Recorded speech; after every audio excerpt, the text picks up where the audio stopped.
Here we go. So we're live now.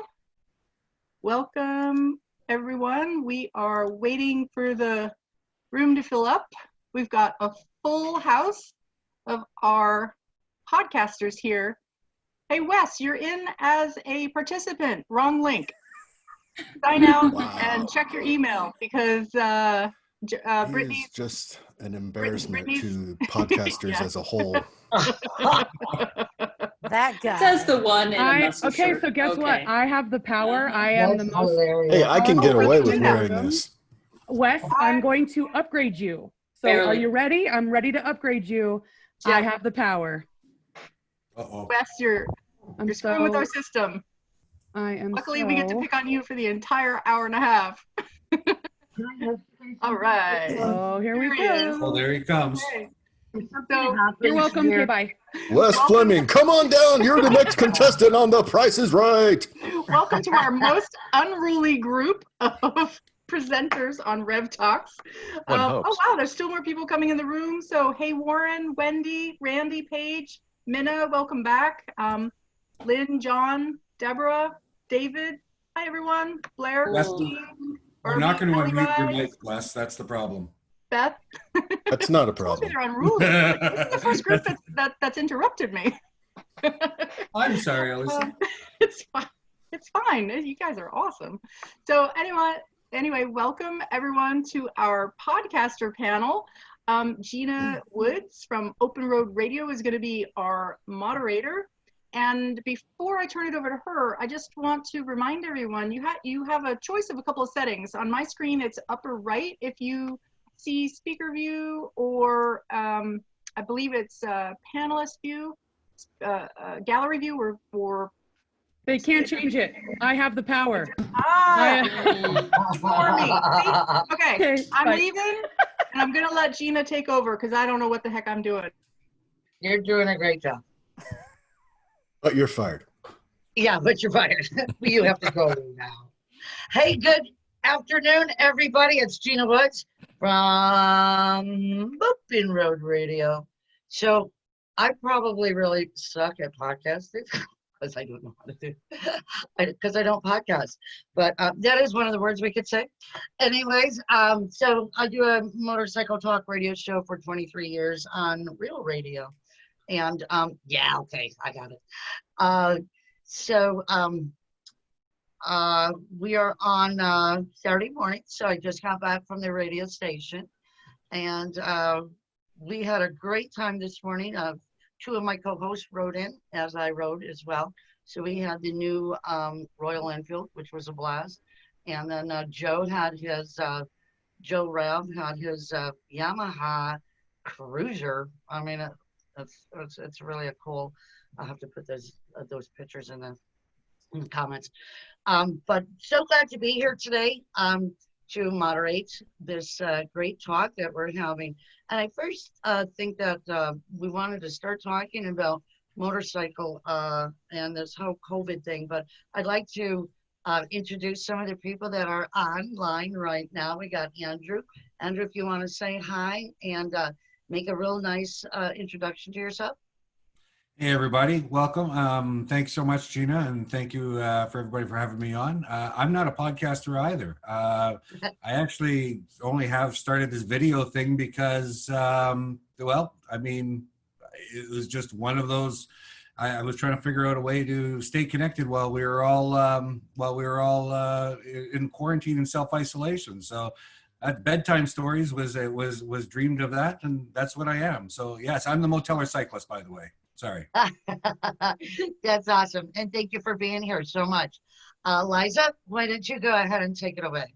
Hey there, I'm Liza Miller from the Motorcycles and Misfits podcast here in sunny Santa Cruz, California. Nice, very nice, and you have a wonderful backdrop. Is that your office?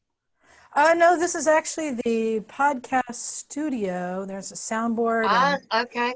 And what's that? Oh, that's just my AMA award over there. Let's see. It's full of toys.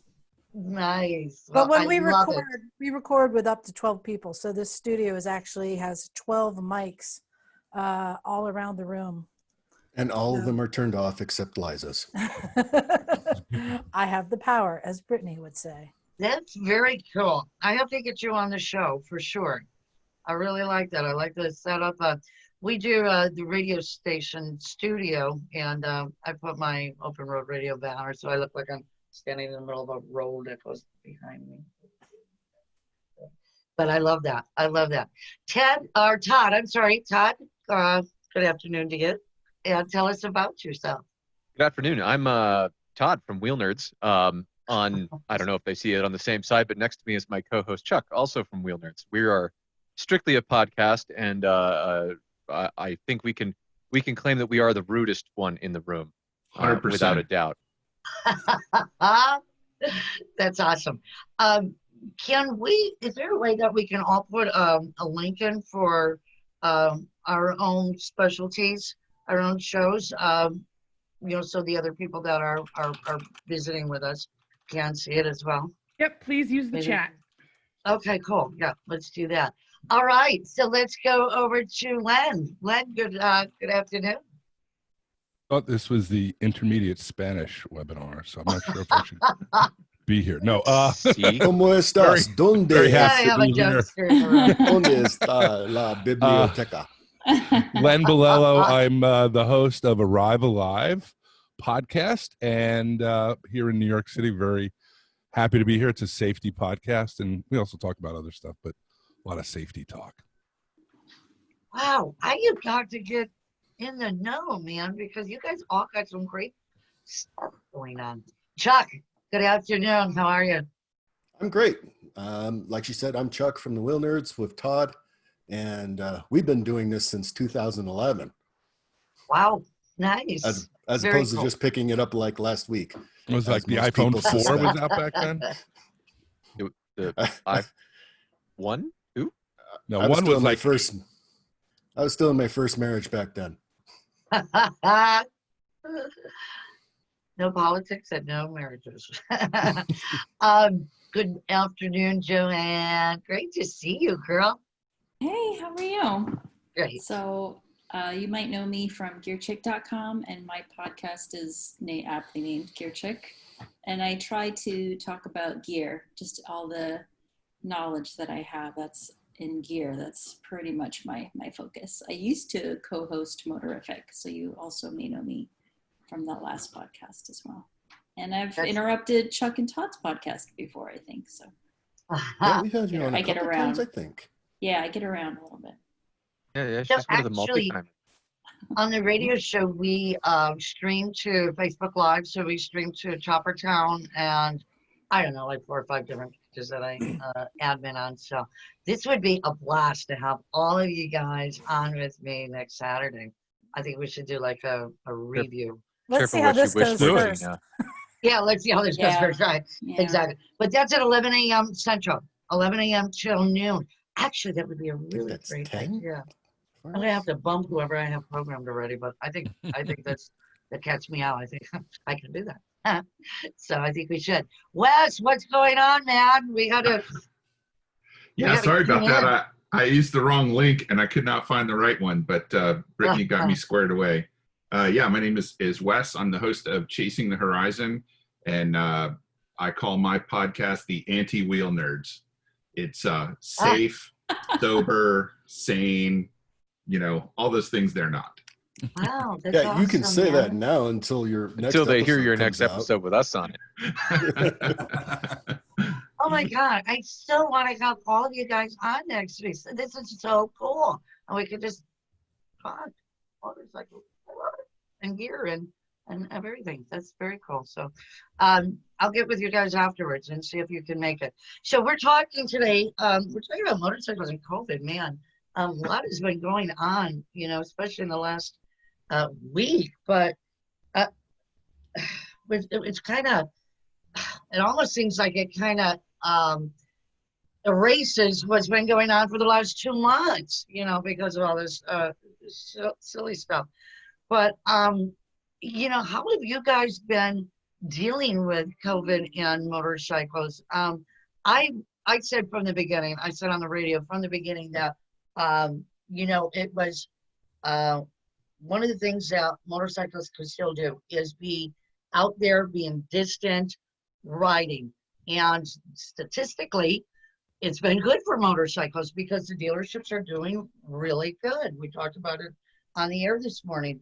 They are selling motorcycles in a time where everybody else is, closed down or was locked down. So what are some of your experiences with these statistics?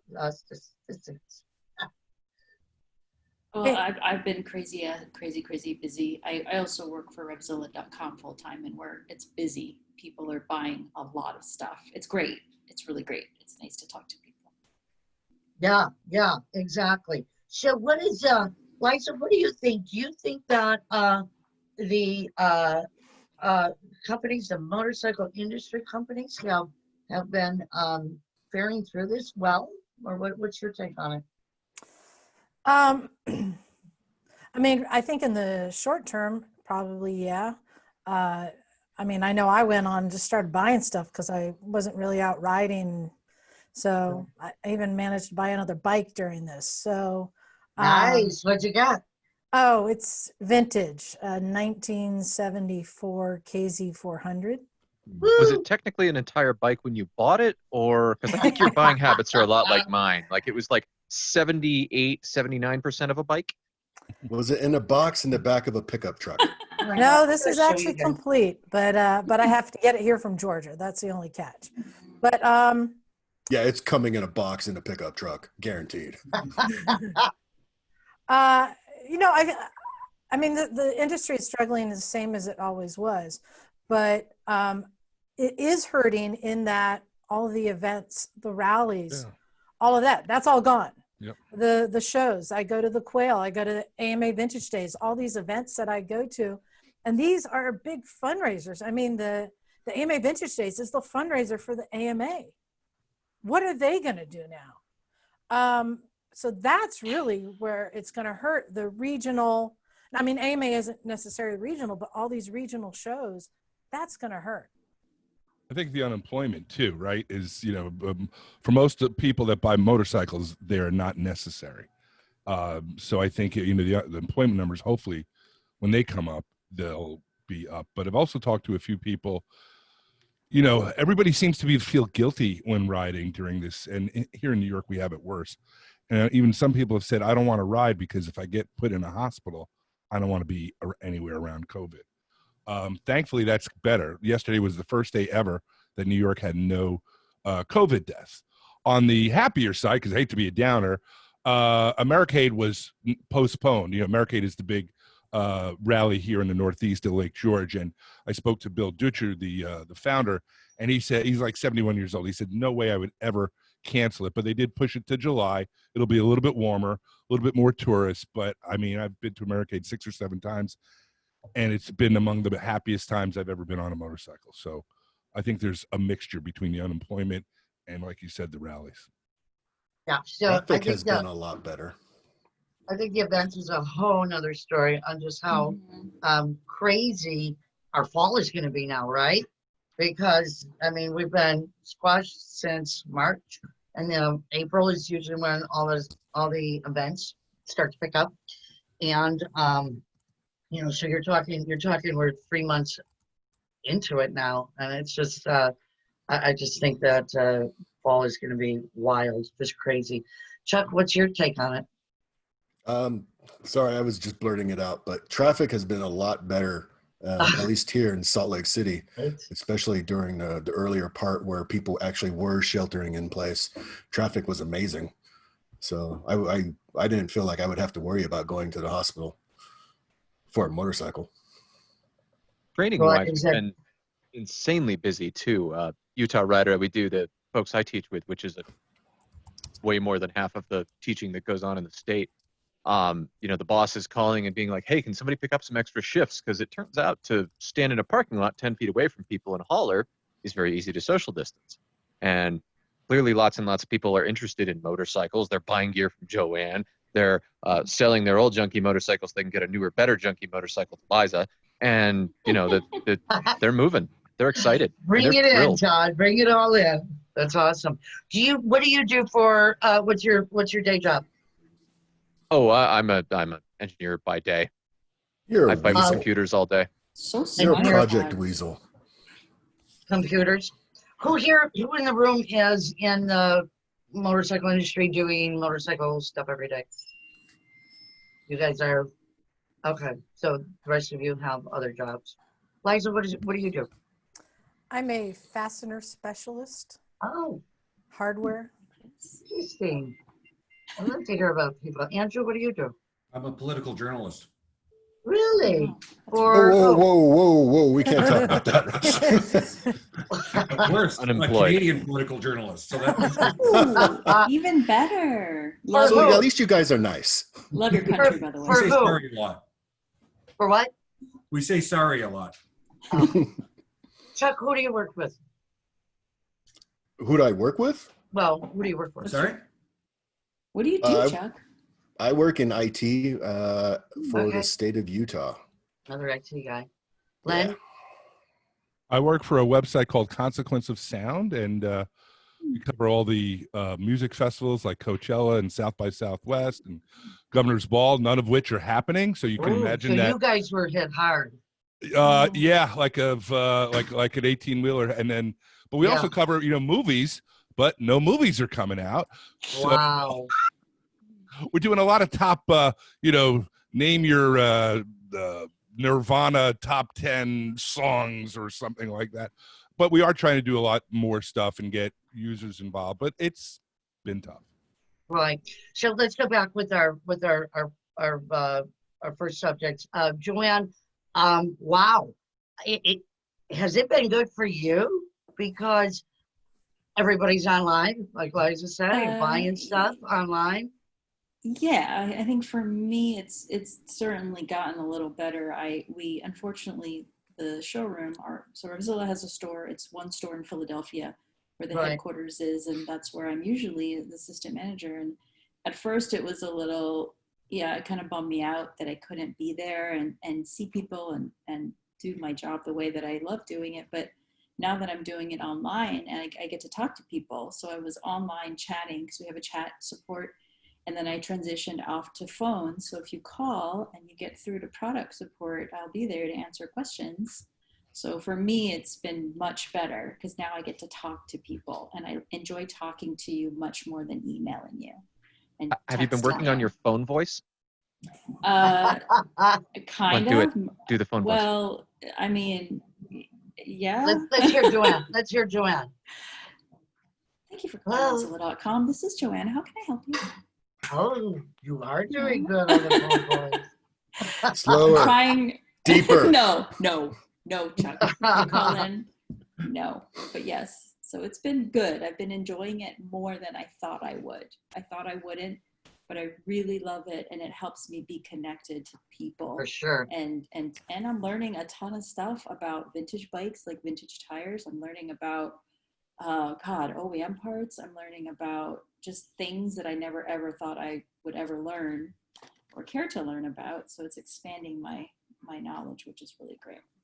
That's awesome. That's interesting. Very interesting. Yeah, so it's busy. Todd, what about you? Well, my day job is off the hook. Podcasting, we got time to podcast. Only the trouble is Chuck can't come over to my house. You can see I'm in the blanket fort here with the good mic.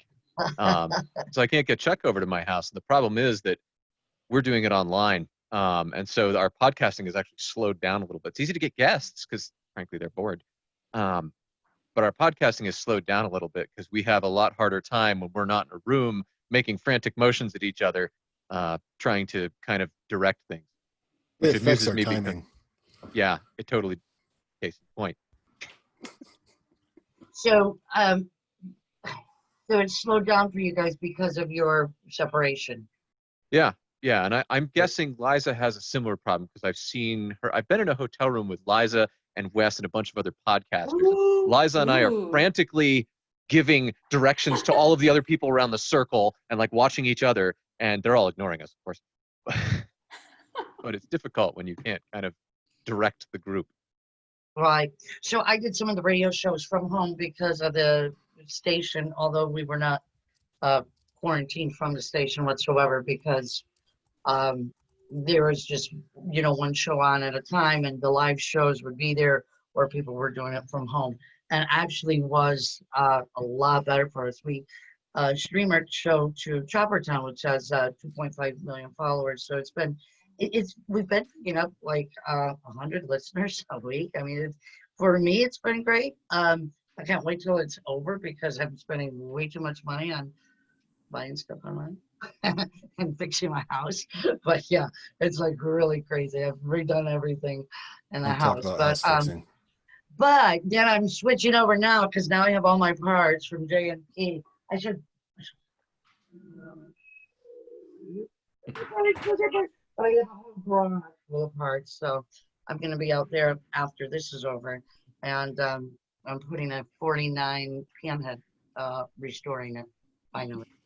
So I'm making it what it should be. So yeah, that's kind of my ending of the COVID thing. But Wes, what's going on with you, man? Because I'm really excited to get to know you better. Well, thanks. I appreciate that.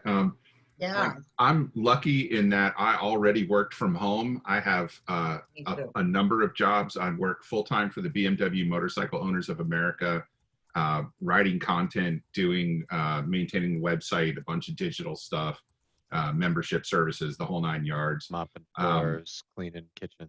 Yeah, whatever needs to get done. Whenever my boss says, "Hey, can you?" I always say yes before he finishes the question because chances are I can. I also work part-time for a cybersecurity firm. I teach online college classes. I do freelance editing and editorial work.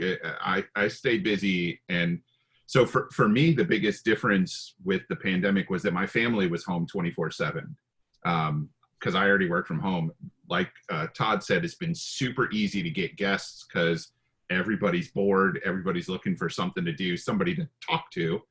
And I actually ended up I do 2 podcasts. I did 18 shows in 12 weeks, not just to keep myself busy, but, to maybe throw some extra episodes out there for people who are looking for something motorcycle related to do, just, hey, I can listen to an extra episode. It kills an hour, and that's one less hour I have to think of something to do that doesn't involve, cleaning up after the dog or making dinner or whatever.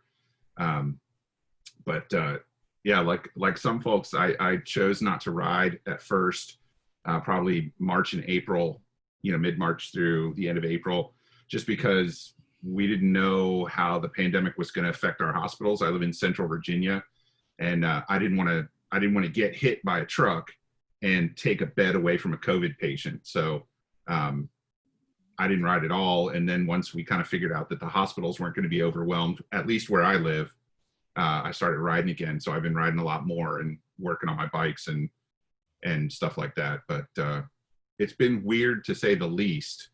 And I'm looking forward to whenever we get back to where we figure out our new normal is and get to that. So I think that having events that give us some semblance of normality is really going to help people's mindset. So it's nice to see that Americade is going to happen. I'm hoping Barber Vintage Days happens on time. I'd like to get to the races here and there. We'll see what happens, but a lot of stuff is being rescheduled and canceled. And right. So I'm glad you brought up the races because last weekend on the show we did Kenny Abbott. He broadcast from Road America. And they were doing the Moto America, and they're doing it at the end of the month as well in June. So this first one last weekend was non-fan, and the next one will be fans. So that's exciting. Just to get back into what we love and, what our passion is. How do you think that, how do you think it's going to work, Chuck? How do you think everybody's going to react to getting back? Do you think it's going to be like a smooth sailing, or is it going to be like slammed? God, I hope it's more of a gradual kind of getting back to things. Reading some of the stories out of like Europe and stuff where they've lifted restrictions, you're seeing beaches just getting trashed like no one's business. Right. And that's not cool. So Right. I would prefer like a gradual kind of going back to normal so everyone kind of just eases into it instead of like, throwing keggers. Right. What do you think about like the racing aspect? Because I'm a huge fan. I don't know how many of you guys are, but I'm a huge fan of racing, and it can be Sons of Speed, or it can be Moto GP, or it can be, I mean, I just love motorcycle racing. A flat track, I'm digging it. And yeah, unfortunately, they canceled a lot of the stuff that's been happening, but I can't wait till they get back into more of that stuff as well, Liza. So let me ask you this. What exactly is it that you like so much about going to the races?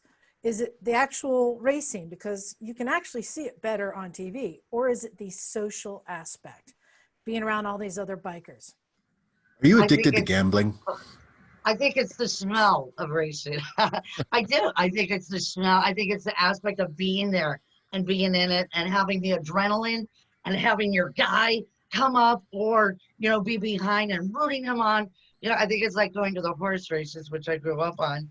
I think that's like, I pick one out and make everybody in the group pick one out. Which one? Which one do you like? Which one do you like? So that we could, trash them if they're losing, or whatnot. I think it's the whole aspect of it. But if I was standing there by myself, I would still love it. So it doesn't have to be the social thing for me. I think it's just the adrenaline. What do you think, Glenn?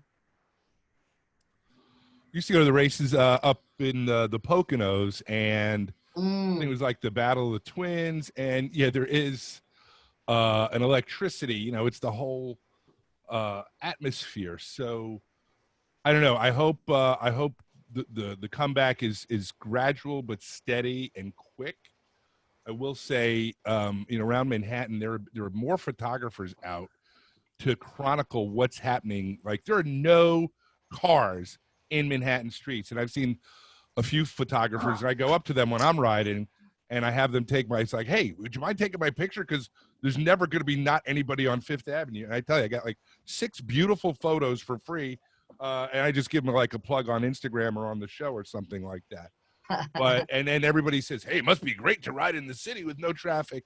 And I say, you know what? I'll take the traffic, not the potholes, but I'll take the traffic, because it means we're close to getting back to normal. But yeah, things like that, Americade, and they are making some changes to Americade. Alonzo Bowden, they're going to try to have him, he's a comedian. Instead of inside, they're going to try to have him outside. There's going to be no movie nights inside. That's okay. For this year, I'll take it. But, camaraderie of being close to people, we still got to find a way to have that, I think. So I'm going to interrupt for a minute. We have a couple of Q&As that we'd like to ask. And first question is from an anonymous person. Thanks for showing your name. They want to know what the craziest thing has ever happened during a podcast. I've had, on more than one occasion, when we used to tape in my garage, possums come out in the evening. And I'm the possum whisperer, so I'd run over and catch it. And people would kind of freak out. But so we actually have a show called Possum Interruption. So possums. Oh my gosh, that's funny. That's great. What about you, Wes? I do all my interviews remote, so I don't really have a lot of opportunity for craziness. But I was talking to the guy that runs the Toronto Motorcycle Film Festival. I can't remember his name. I just Caius. remember thank you. Yeah, Caius Tenchi. And right in the middle of that, his wife needed something. And so I kind of had to stop, but it was really, it was a lot of fun to get an insight into my guests' personal life, while I listened to them work this out. And then of course I had to remember to go back and edit that portion out, because I didn't want that going out on the episode. But that's about as close as crazy has ever gotten that didn't involve the wheel nerds in some fashion. That's wild. Todd, what's your story? Give us. Oh, that would have to be the spider. So we were interviewing. It's Chuck's gonna hide now. So we're interviewing what our auxiliary wheel nerds lovingly call Auntie Pat. And she's she's laying forth, and she's amazing. If you don't get a chance, go listen to her. But anyways, so we're sitting here in the studio, and I happen to look up, and there's a spider, like roughly the size of a quarter on the ceiling. Chuck follows my eyes up to the spider and screams, and I'm not talking like a ah, no. This was like Jamie Lee Curtis in a Halloween movie, kind of scream. Too many legs, too many eyes. Those things are the devil. Right. So that was, she was mid-sentence, and just stopped and was like, "Oh my God, that's what crazy." happened? I explained it. She's like, God, it was this disgust. It was a big spider. My crazy part was last Saturday we did the radio show from my garage, and nobody knew this but me. So there's a banner over the window, and I had just noticed the night before that there was a hole in the windowsill, and it was a snake breeding place. During the broadcast, and we have gardener snakes like crazy. I've got a pretty big lot in back, and there's gardener snakes everywhere. Like out today, they'll be out sunning themselves, and I kind of got a whoo. When I see them, my son used to bring them in the house and laugh at them, and it was never funny. But so last week when we were broadcasting, I saw this snake behind the sunning itself, behind the banner that nobody else could see, but I could see its form, and I was like, oh God, I hope it doesn't come near me. It was just funny, but that's my snake story. Andrew, what's the craziest thing that's happened with you? Okay, well, so I started broadcast. I only have 18 episodes in. I started on March 25th. Oh, yay! Welcome to the club, by the way. Yeah, that's awesome. Thank you. And I haven't actually moved to podcasting yet. I've only been streaming live on Facebook. Well, streaming on Facebook. My first mistake was I started streaming live. Now you have to understand that. I did this to support a book that I had written called Sleeping Around in America, right? So where else would I do my podcast, my show, but live from my bedroom? So you can imagine, my fiance loves the fact that I turn on all these lights. I turn our bedroom into a studio, what every woman wants, right? Turn your bedroom into a studio, turn the cameras on, and let the world see what's going on. So, there's been a couple of things that sometimes you forget to put things away before that shouldn't be left out. But I'm not going to go any further than that, and I'm not going to. But I welcome people to look back at the 18 episodes and see if you can find it. I'm tuning in now. I'm sorry, I thought this was about motorcycles. Hotels, motorcycles, they all go together. That's my whole shtick. That is a great way to. I do my podcast via Zoom and just audio only. I'm not sure if it's the craziest thing, but the biggest regret after 11 episodes so far, we've probably all seen the movie Why We Ride, right? And 2013, I was really lucky to have Brian Carroll, the writer, director, producer, right? I've seen the movie 30 times, and I shed a tear probably half the time I watched that movie, right? So beautifully done. So I was kind of starstruck having him on there, right? And with everybody else, Lisa's been on and other people, I make sure their audio is spot on. But we did a bunch of audio takes, and for some reason, it wasn't great. And I felt like silly asking him to adjust the microphone or get another microphone that he had. He's a movie producer. He's got to have 7 of them. So I got the worst audio ever. And I had to use a friend of mine who's a professional, does this for a living, sound recorder. And he was really nice. I just had to take him out to a dinner. But I really wish in the future, whoever I have on, if I don't have the right audio, because you got to start, it's like baking a cake. You got to have the right ingredients to make something good. So I don't know if that's the craziest thing, but it's my biggest regret after 11 episodes so far. That's awesome. That's very cool. Joanne, what have you got to share? My podcast is really boring, so everything usually runs very normal. It is so not. Excuse me, I'm going to jump in here real quick, Joanne. I remember an episode where 3 of us got drunk and talked about dudes. Well, that was... Just going to say that. Okay, bye. Dudes Oh, and that was a motorcycles, real Nat. episode. It's relevant. It's relevant. I think that was motorific. Yes, that was a fun one. I think that was Every podcast must have the one drunk episode, right? I think that's like a rule. One? At least one. Actually, I don't know that I was on that one. I want to say maybe I sat that one out. Maybe that's why I don't remember it. But I just started. I mean, mine I just started last year too, and I just do it in my spare time when I feel like it. Like when I just feel like doing it, and it's very arbitrary. Do you promote it? Do you promote it before you're going to do it, like a couple of days ahead of time? Not really. No, like I said, You just kind of go on. I just record it and I upload it and then I just share it, you know, in hopes that a few people might want to listen. And I just don't have the mental energy. It's always been a balance for me doing my website because it's like something I do for fun, but it's also my job, right? So that's where like my mood swings widely to like, okay, I feel like it, I'm going to do it, to like, I really don't feel like it because I just did it for 9 hours. So I just kind of, that's why I think in my description, I call it a sometimes podcast because I do it sometimes. I want to say hi to a couple of people that are on. Mina is on, Mina Case. Elisa, you might have a little bit better, I don't know if I can see everybody that's on. Do you have some people that you can see that may have some questions addressing? We have some questions, and actually Joanne's answer was a great entree into it. And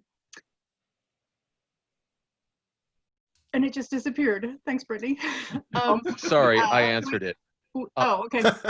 Allow me to help. Stop messing with my controls, please. I'm not. I know. It's I should be doing that, right? Is that my job? Turn the tables because I've been on these shows and I've been so polite and everything, and now I get to have you folks on. It's awesome. Elisa, it's still in the answered column if you want to override. So the question was, how do you get started in podcasting? You know, on a budget with you know, how do you promote it? How do you get an audience? So we'd love to hear a little bit about why you started and how you started. Let's give some folks the nuts and bolts about what you do. Yeah, that's great. And Liza, I was gonna ask you first. I think that you've got some really great going. How did you and why did you get started? Well, I got into it for the money and the fame. The chicks are just kind of a perk on the side. Where are they keeping the money and fame? Well, I mean, the chicks, yeah. I mean, no, to anyone, I see people post a question all the time, like, hey, I want to get into it. How do I get more listeners? That's the first problem. If you're doing it to get more listens or to get anything, don't do it. That's not what we do it for. We all do it because we're so passionate about this thing that we love, motorcycling, that we want to share it with the world. And you happen to find other people who enjoy your passion for it. And then that's how you get listeners. But you can't be driven by that, and you can't go and find them. They have to find you.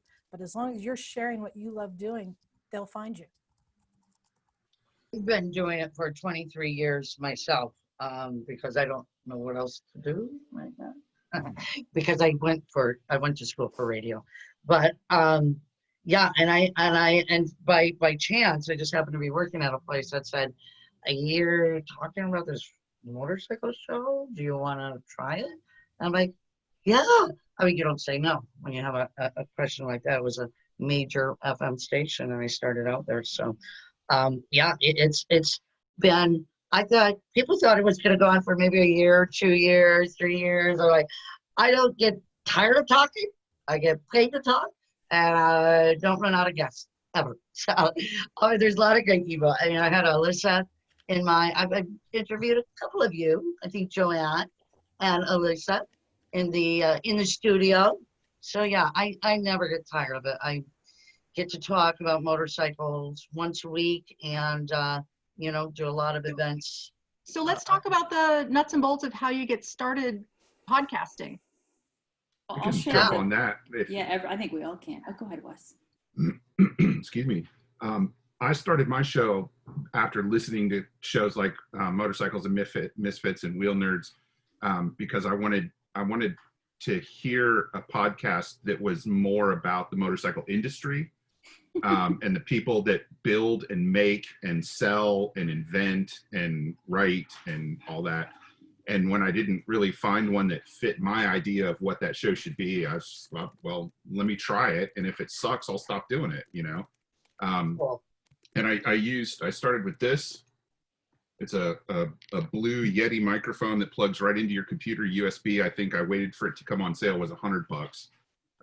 And I already had these headphones and that was it. So it cost me $100 to get in. I used GarageBand on my computer, on my Mac. And it was, for me, it was a pretty easy process.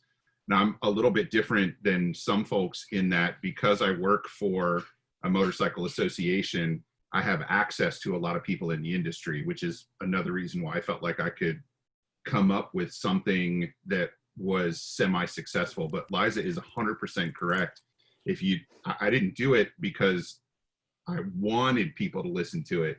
I did it because I wanted to do it. And I thought, well, if people listen to it, then that's cool. You know, I figured at first it would be my mom would listen once. She doesn't like motorcycles. She'd listen to the first episode, tell me I did a good job. And maybe some of my friends and, you know, maybe some of the MOA members would listen to it and I'd be happy with that. And every episode is a learning experience for me. And I try to talk to people who know stuff that I don't, so that I always feel like if nothing else, if nobody listens to this episode, I learned something. And that's always my goal. And you know, I've gathered some additional equipment to make things easier on me as I go along, but it really comes down to, you know, a basic USB mic, a pair of headphones, and free software that was already on my computer. And that was kind of it. The most difficult part of the process was trying to decide where to have the show hosted, because you have to have some place that will create that RSS feed for you so that you can get picked up by iTunes and Google Play Music and all those kinds of things, so people can subscribe to it and listen to it. And that just took research, and I'm a nerd anyways, and I do research. So who do you use to host? I use Libsyn. Yeah, me too. Yeah, which is pretty easy to use, and you really only have to pay for the service if you want to get stats. If you want to be able to break down your statistics, then that costs a little bit extra. And if you do a lot of episodes, then you need more storage, more bandwidth, so that costs a little bit extra.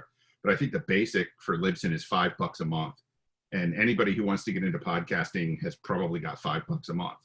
So, and I think what's really cool is that the technology is always changing and upgrading, and it's really something to keep up with it. I mean, I'm finding we do real stream, so it's pretty neat.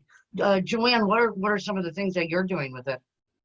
Well, I had an idea like that maybe all of us could go around the room and just shout out the platforms we use, the equipment we have, and the software we use for editing our show. I use a Scarlett USB box so I can monitor audio. And then I use wired headphones. I usually don't use these. I just use wired headphones. And then I have a Shure mic to record my audio. And then One of the best. And then I record out. Now I'm using Ecamm Live so I can stream out to Facebook and record the audio at the same time.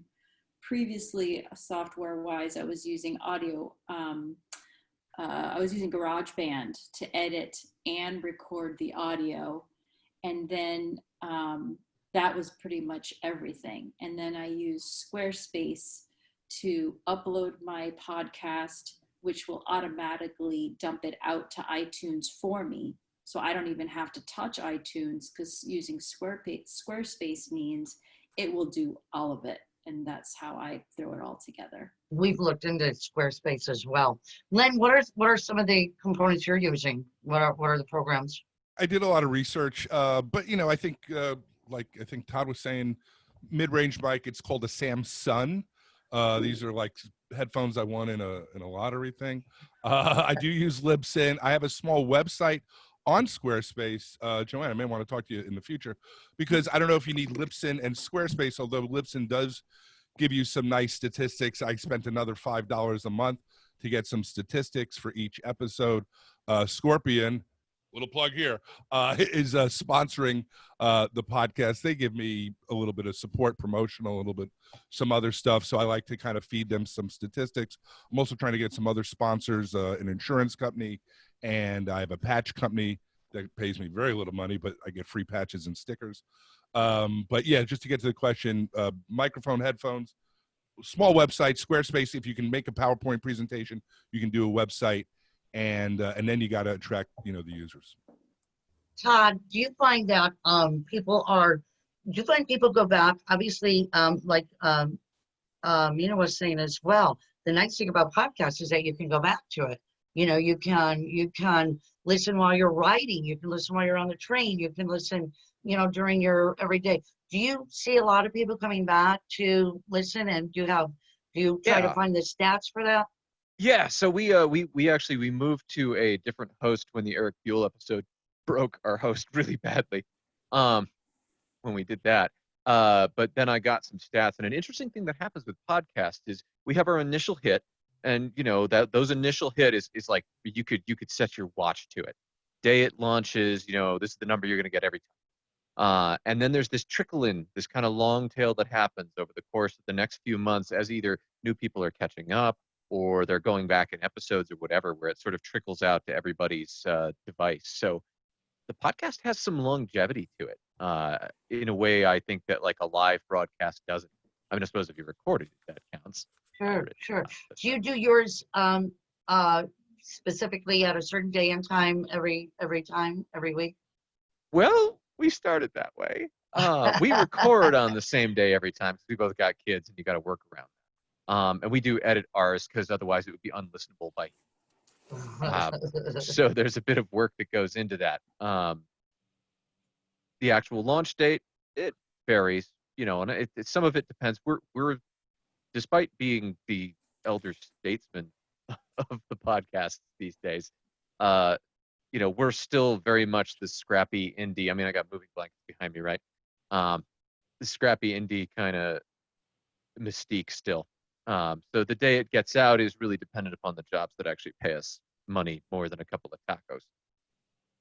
Chuck, do you think that that's the funness of it, because it's kind of like off the cusp? Is that what makes it fun for you? Honestly, the thing that makes it fun for me is getting to hang out with Todd for a couple hours every week. Our podcast did get its start because two of us had a couple of beers around a campfire, and we just started doing our thing, apropos of nothing, and people were like, "Wow, that was really funny," and we're like, "Really?" They're like, "Yeah, you should have a show." We're like, "Huh?" And then we found a cheap microphone, and we're like, I still have that microphone. It's right here. That is the finest. Oh no, that's the second mic. That's the nice mic. Oh, what was our first one? I gotta show you guys. First one was a $15 special off of Amazon, and I love that Joanne is talking about the equipment she uses now, and you'll note that everybody moves to like better equipment. I've got this nice Shure mic, which was absolutely not from somebody's divorce. I don't even have that. But yeah. when I you had a Radio start, Shack mic. yeah, exactly. When you start, Radio Shack mic and like moving blankets. The one thing I learned from this really cool YouTube guy who does voiceover was that you could have the crappiest mic in the world. It doesn't matter. If you get your ass inside a small room like a closet, your recording suddenly goes from crap to amazing. So you don't need to spend like $400 or $500 like some of us have on all our equipment. I just got really snooty about it. My husband's like a web video guru. So he's like, here, you should buy this. It was an excuse to buy the stuff. Let's be real. An excuse to buy some fun stuff. But like literally you could just have your headphones, your laptop in a closet, and you could record really good, like decent audio, and use free open software on the internet. Open source. Like like Audacity, isn't that open source? Yep. Audacity's Right? It's darn good. And then that's it. And then you go onto like WordPress, you make a free blog, and then you install a podcast plugin to upload your audio to iTunes, and you don't have to pay anything for it. That's Are you really what we admitting did. to starting in a closet? Because I remember talking to you in a closet. I still have the closet. It's that I do. Closet's still there. My husband built this for me.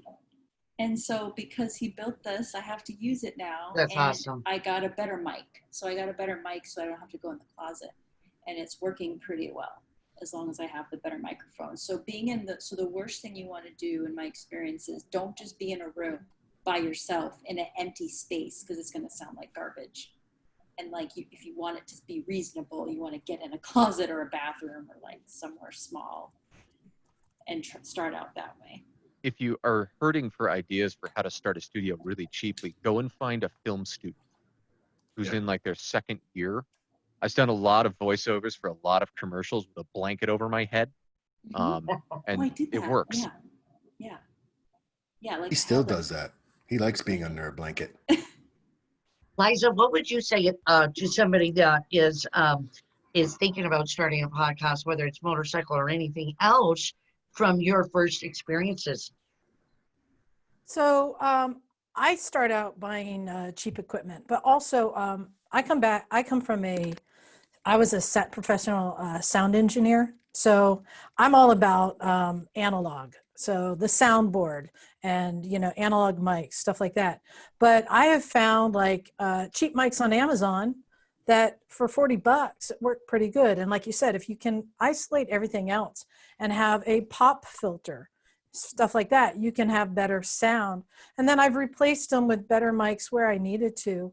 But I just find that, having a good setup and the stink eye. I give people the stink eye. If they're like chewing on mic or something, give them the stink eye. That tends to make it better audio. Chuck, how many times have I told you to stop playing with something during the show now? I'm not doing nothing. But if you Andrew, I was just going to say, if you'd like to know what I use, I host on SoundCloud. I record and edit on Adobe Audition and Sound Booth. And besides having the Mackie soundboard that I have here, I also have a Zoom H6, which I highly recommend to people because you can use it as a portable recording device and go out in a public record, but you can also hook up to 6 mics onto it and record in a studio. So if you're going to have one piece of equipment, that's a great piece to have. Yeah. I mean, if you're going to have one piece of equipment, make sure that it works. Make sure that it's a good one, right? Andrew, kind of being new to the whole thing, what is your take on what equipment you're using? We don't want to know about all the equipment you're using because you're doing it from the bedroom, but we want to know what kind of equipment are you using that work for you? It's all good. It's all good. This is a clean. We were told in advance. This is a family friend show, so we're going to keep it that way. Thank you. Yeah, no. So when I produced my own, when I had a regular show before the COVID thing hit, I had a whole team of people to work with me, camera crews, production engineers, lighting people, and it was great. All of a sudden I figured, well, I'm going to do this from my bedroom. So what am I going to use? I don't have all that equipment here. I don't have access to it. It's all in various people's homes, my contractors' homes and stuff. So I use, basically, it's really simple. I record everything from my iPhone, ironically. I use an iPad and use a Switcher Studio to be able to, with an iRig mic attached to it, which is one way to be able to bring in my, to improve the audio a little bit. Post-production wise, because I did it live for 14 episodes, I was just stupid. I don't know why I was killing myself. I was doing it live, broadcasting live from my bed. I had, internet connectivity issues. Everything was going down. So I stopped that after 14 episodes. 15, 16, 17, I started doing pre-recording. I do some minor post-production work now. And I use one of 2 pieces. I use straightforward. I use my movie off the free software on my Mac, or I use Hindenburg Journalists, which if I'm just doing pure audio, which is a great software program. It's a little expensive, but I can separate audio tracks and everything else. And it's a really good, easy to learn package that I strongly recommend. That's very cool. So it sounds like you have a host of programs that you work with, and that which ones would work best for you.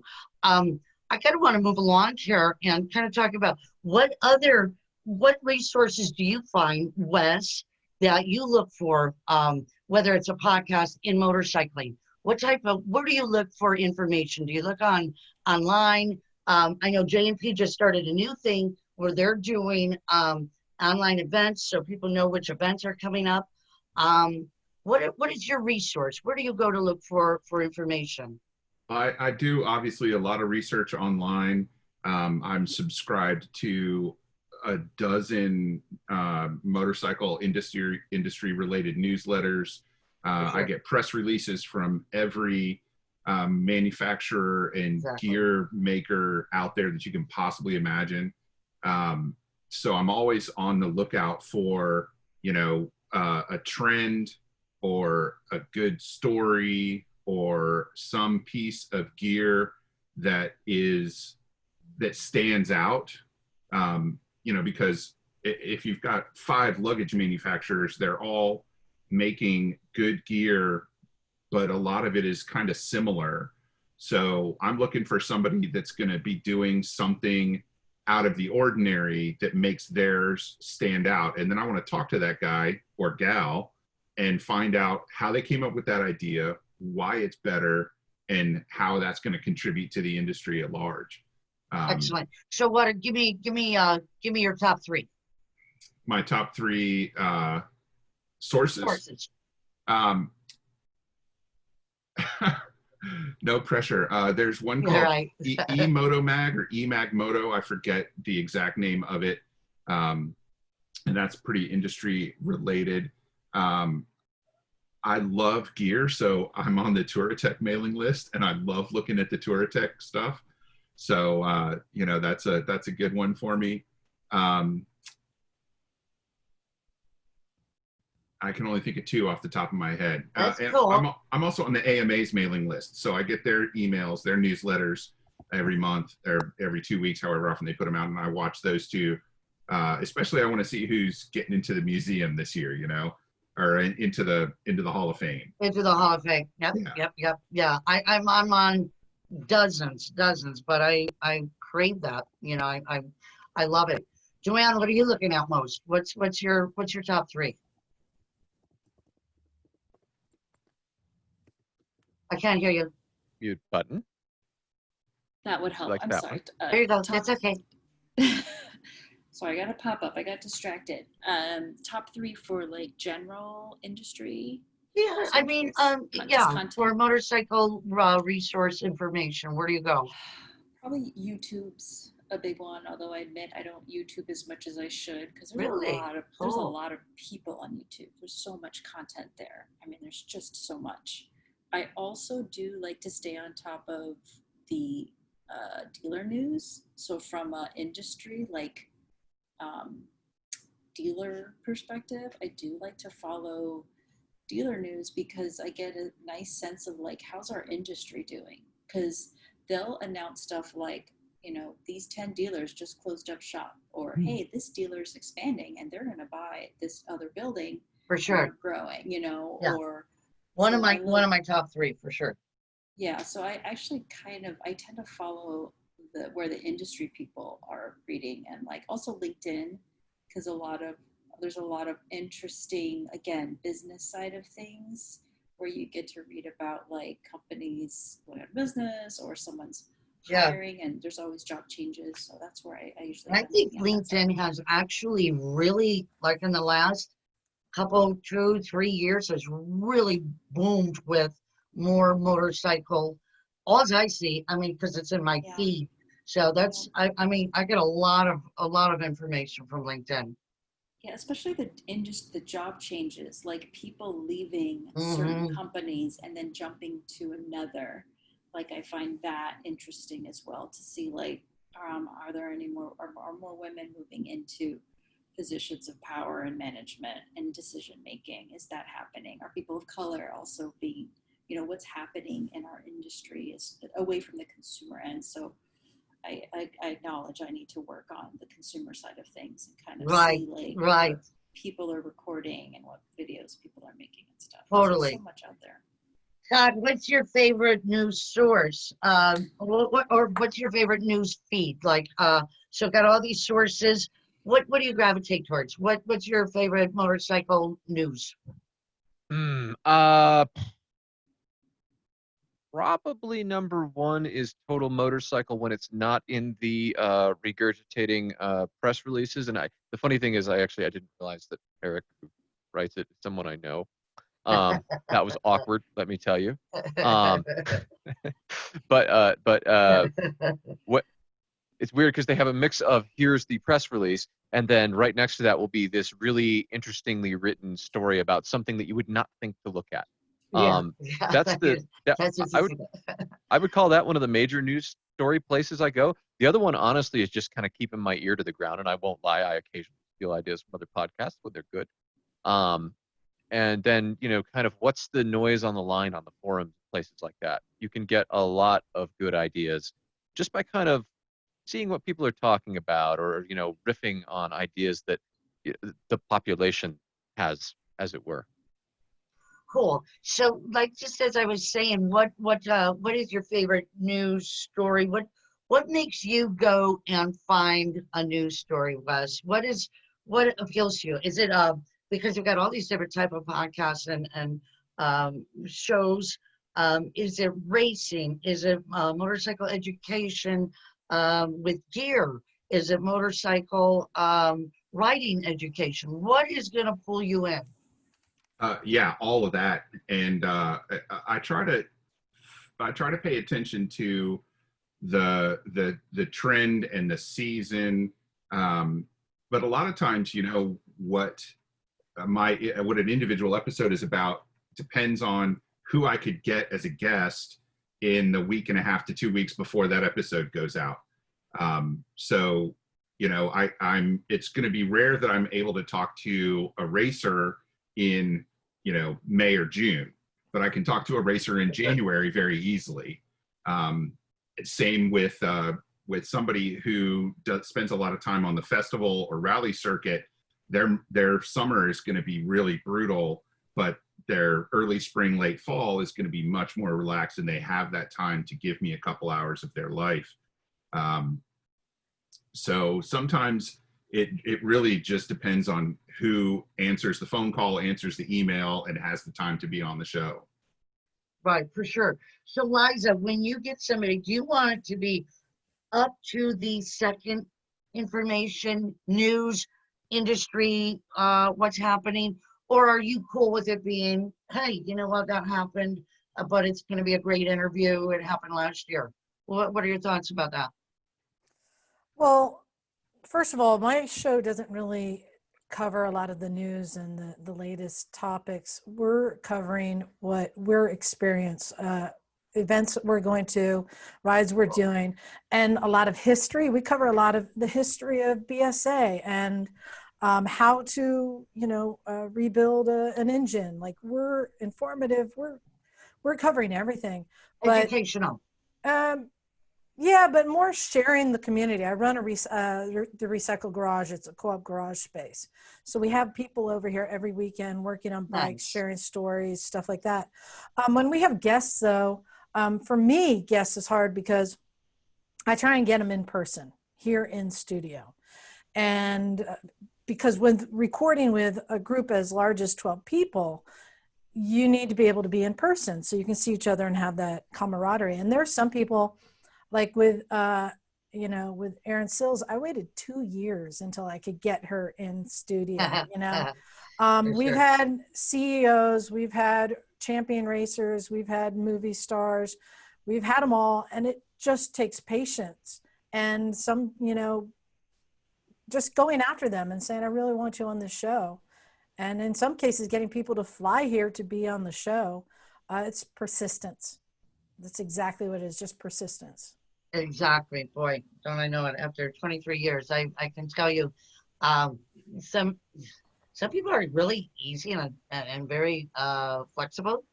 Some people are just, there's probably, who would be the person that you most want to interview with, Len?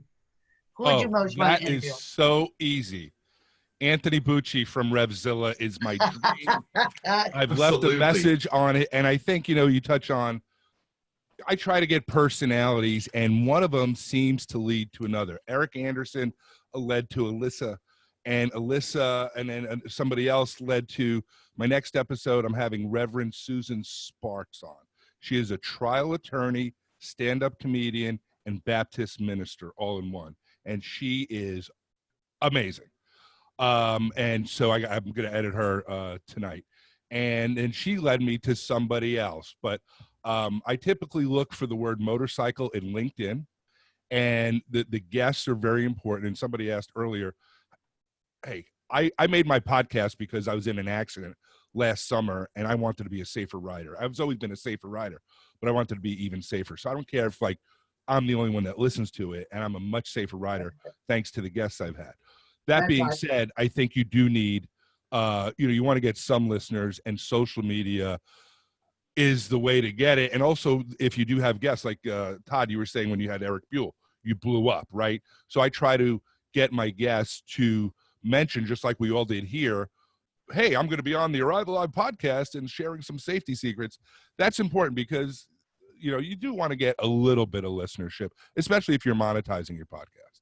Right. So Chuck, who are you looking to interview still? Who comes to I already got my big game elephant. You're welcome, Chuck. I enjoyed my appearance on the show. Wait, what? The one we kind of want to get. We've gotten Charlie Borman, which was layers of publicists that you had to sort of wade through. And speaking of persistence, we're hoping that the whole long way up, I guess now, gives us and the Charlie Borman interview gives us a chance to get you and Charlie on at the same time, because that would be pretty rad. I'm not sure how many layers of publicists lie between us and them though at this point. All of them. My favorite guest, and the dude I was after pretty much the entire time we've been doing the show, was Eric Buell. Yeah. So, and we got to interview him for our April 1st show. So no one believed we actually talked to him. Good. Well, that's it was so much fun. So I do a lot of my shows by themes, and they do. They have to do with who's racing, or like a theme on April Fools. We did this one thing about Harley Davidson. God, that was back in the day, and it was the total spoof that they were going into airplanes. They were going into airplanes. I was a huge spoof, and we had people. We were just on radio back then, like real radio, not all this online stuff. So we had people calling in, going, "What are you talking about? How do I get a flight?" And it was crazy. And one of our guys was from the AMA, and he was the spokesperson about it. So he was telling the story. He was totally serious, and it was like the biggest spoof ever. And I remember that because we got so much feedback from it. What do you think is one of the biggest spoofs that you've done, Wes? I mean, have you done anything that's kind of been crazy? Yeah, actually. He had us on. Yeah, that was that was intense. I gave up on editing that episode. I'm just going to run it with a disclaimer, cursing ahead. You totally should. So I got to interview one of my all-time motojournalism heroes, Peter Egan, and it just fell into my lap. He was going to be at an event that I was going to be at. One of my friends rides with him because they live in the same neighborhood, and she said, "Hey, I mentioned this to Peter Egan. Would you have him on your podcast?" And it was all I could do not to scream over the phone like a little fanboy. Yeah, that would be awesome, Sue. I would appreciate it if you'd connect me with Peter. I appreciate the thought. And that was kind of a dream for me. And I got to cross him off my list. I keep a list. I keep 2 lists of people I'd like to have on the show. People that I'm pretty sure I can get, and people that I will squeal if I get. And Peter was on the squeal list. top of that list for me is Keanu Reeves. I would love to talk with him about motorcycles. You and me both. Yeah, and he's pretty tight with his public appearances and things like that. But you know, to be perfectly honest, I have wanted to interview Brittany for a long time because of her experience in the motorcycle world and the lessons that she can teach people about motorcycles and safety and thinking ahead and consequences, to be perfectly honest, which we don't always think about when we get on that bike. So you have 10 minutes, Wes, so ready, go. Just kidding. That's a great intro for you, Brittany. I interviewed you many years ago. It was like during the Sisters Ride, I think, 2016. Was it? Yeah. So that brings a nice kind of segue into your story. Why don't you, for our listeners and viewers, why don't you talk to us about your story? No. Okay, just kidding. Come on. Everybody knows what's going on with me and stuff.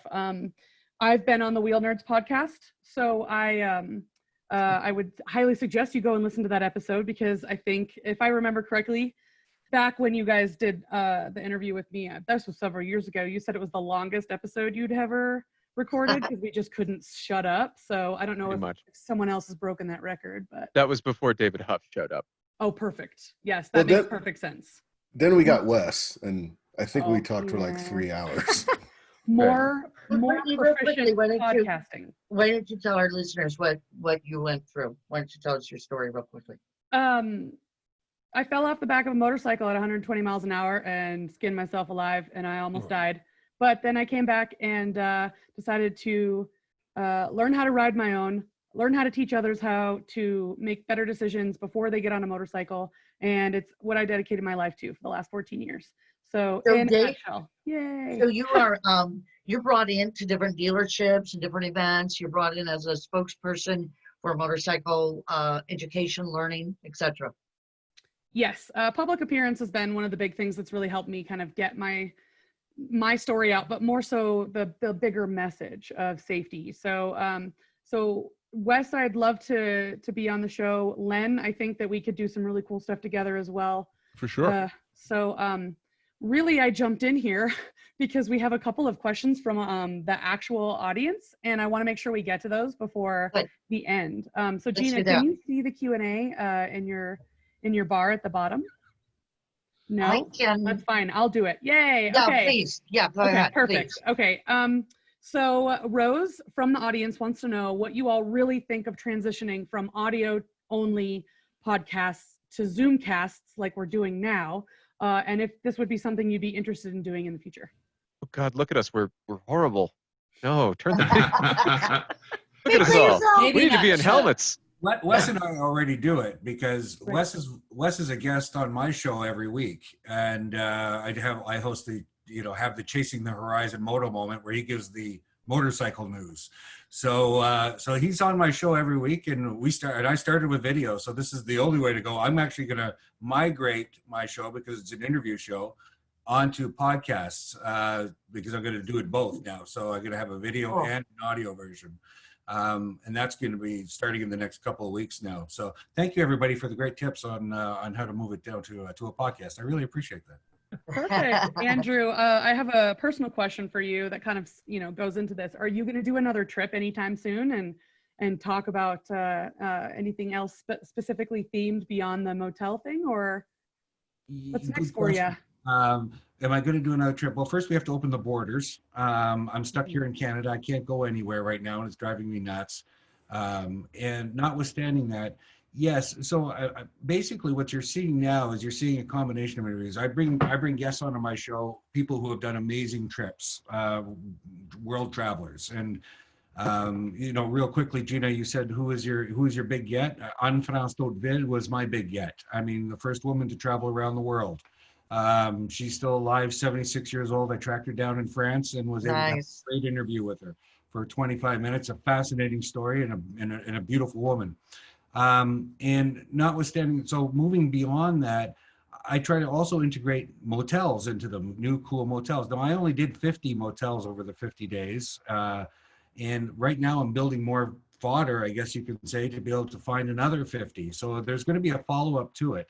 But I'm still sticking within, I stay with my lane. I'm sticking within motorcycle travel and motels. And realistically, although I interview people who have been around the world and done all sorts of cool things, most people are getting on their motorcycle, might go 100 miles or 200 miles from their home. And I'm just trying to introduce them some really cool places that they can travel to in their own backyard, so to speak, next weekend type thing. That's awesome. I just interviewed Kath's dad, African trips, adventure tours, and just so interesting. I love talking to people that are traveling and have great places to go. And, it could be down Route 66, or it could be, in Europe, or just really cool. What's one of the best traveling scenarios that you've had, Liza? What is one of the coolest interviews that you've maybe talked with somebody that's traveled? Well, actually, it was me.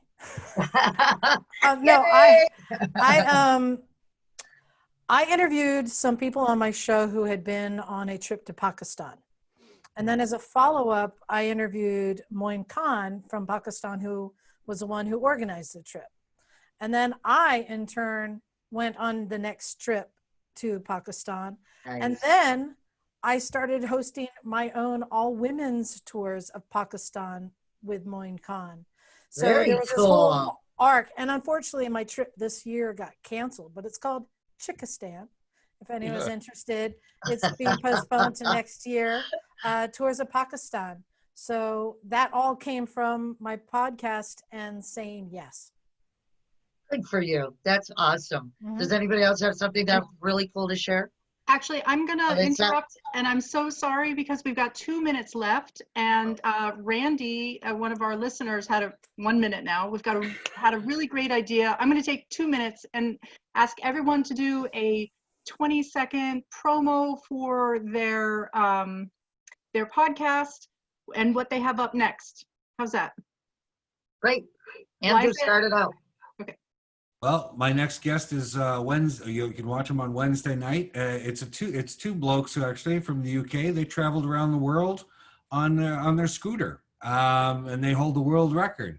So yeah, Matt and Grace are going to be on the show, and we're going to actually be chatting with them and some of the crazy experiences that they had traveling around on a scooter. That's awesome. I'm going to tune into all your guys' stuff. I can't wait. You can listen to Open Road Radio every Saturday morning on 1590 AM, Chopper Town, 95.9 FM, Open Road Radio online. So, yeah, I can't wait to listen to all your guys' stuff. This has been a lot of fun. Len, go ahead. Do your pitch.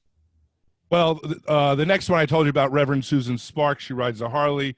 A very interesting one is the last guest I had, this motorcyclist who has bears attacking her motorcycles regularly. She lives in North Carolina. Her name is Elisa Clickinger. I just put the link.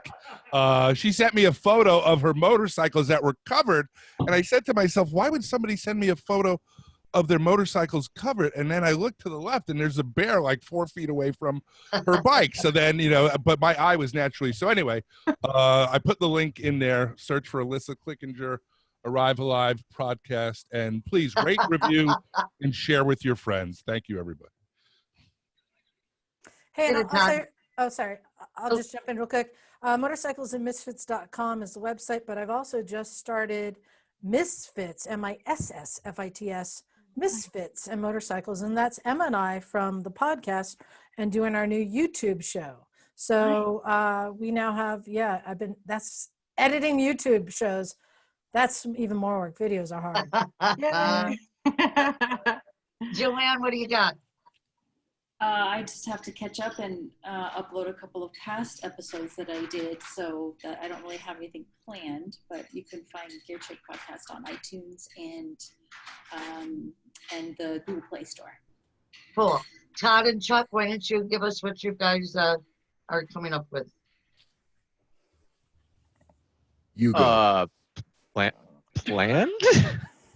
Have you heard our show? We're the Wheel Nerds. If you want funny and you want motorcycles, that's kind of our jam. That is what we do.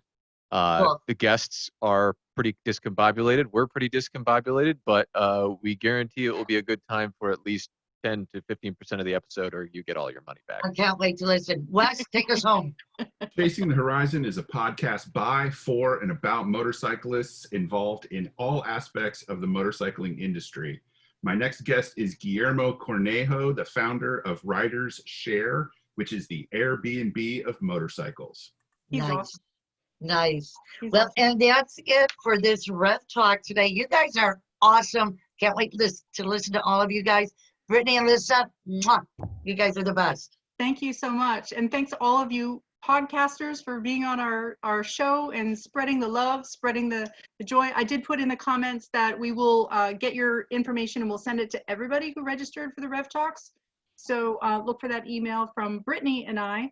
And for everyone in the audience who wants to hear more about Brittany's story, she and I are going to join some other folks, other entrepreneurs on the Entrepreneurs panel coming up next in 7 minutes. So get a drink of water, get a good stretch, and we'll see you in the next room soon. Hey, good job. Hey, Water. good job, you two. Good job. Thank you all so Thank much you. for everything that you do. We love you all Awesome. for what you do to raise up the community. So thank you. Yeah, thanks for all you Thank do. you. much. You. Thanks, Clearly guys. haven't listened Bye to now. our show. Thanks, me.